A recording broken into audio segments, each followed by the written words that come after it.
Si vous pouviez nous parler de votre actualité un petit peu. L'actualité, déjà, c'est la sortie du premier volume de l'intégrale Vasco. Alors, c'est pas un grand événement pour les fanats de BD qui nous suivent depuis longtemps, exactement. Mais ça peut toucher un nouveau public et c'est assez plaisant.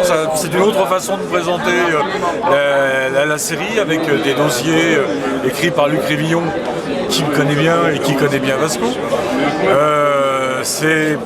C'est aussi une petite mort quelque part, parce que on sait bien que dans ces cas-là, les albums, au fur et à mesure qu'ils vont être obsolètes, ne seront plus réimprimés.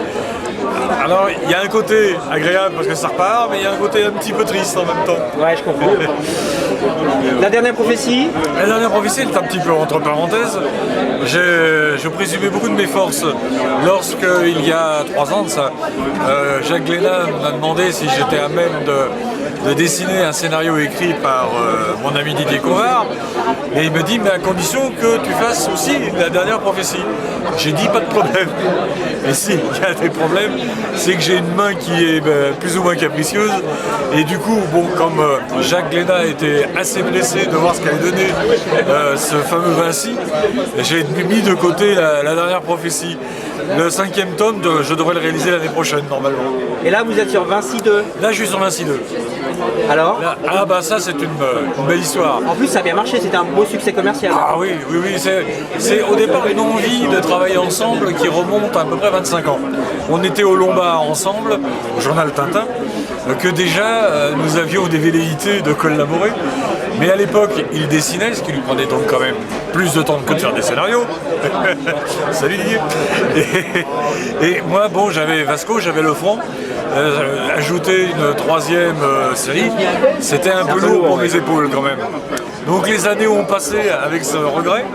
Et puis il y a quelques années, Didier me dit je démarre une nouvelle série chez Glénat, le fameux Triangle Secret. Ça me ferait plaisir que t'en sois. Il y aurait un retour en arrière assuré de 10-15 pages. Alors bon, je me suis dit, ça, on arrive à caser entre 2 albums ce genre de commande. Et lorsque j'ai reçu le scénario, j'ai adoré sa façon de travailler. J'ai dit, ça c'est du professionnalisme. Il sait éveiller en nous l'inspiration. Et quand après le Triangle Secret, j'ai reçu le scénario du Vinci avec une petite carte me disant « Gilles, ça me ferait vraiment plaisir si tu le dessinais », j'étais déjà convaincu. Et c'est vrai que cette collaboration, ça a été, c'est toujours, puisque ça continue, un vrai bonheur. La sortie du tome 2? La sortie du tome 2, normalement pour septembre-octobre. Très bien. Et pour finir, un tox? Alors pour un tox, on a mis une parenthèse puisqu'on a terminé le premier cycle. Faut être honnête, ça n'a pas été un grand succès. Ce qu'on regrette assez chez Glénat d'ailleurs, parce que je ne sais pas qu'ils y croyaient vraiment, parce qu'ils avaient un petit peu plus cru, je pense qu'ils auraient fait un petit peu plus de pub. Mais ils pensent qu'il y a eu erreur de collection. La collection Bulle Noire est une collection qui est un petit peu à la dérive. Peut-être erreur de format, enfin plusieurs erreurs commerciales qui ont été faites. Si bien que en fait l'avenir d'un tox n'est quand même pas forcément fichu. On va laisser passer de 3 ans. De toute façon, en ce moment, Olivier Rangin est occupé avec l'Ultime Chimère. Et on va, chez Glénat, ils sont d'accord pour voir un nouveau scénario. Peut-être changerions-nous le titre de la série, puisque le premier, pour un libraire, maintenant, c'est plutôt synonyme d'un échec quand même. Mais redonner une seconde chance, en tous les cas, à cette série, à ces personnages. Bon, une petite note positive quand même pour terminer. Une petite note positive, mais c'est que je suis très très content parce que effectivement Vinci ça marche drôlement bien, on a plein de projets.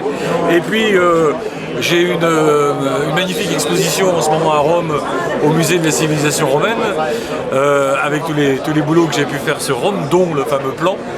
Et qui va maintenant être pérenne. Donc je suis muséifié. C'est normal vu mon grand âge.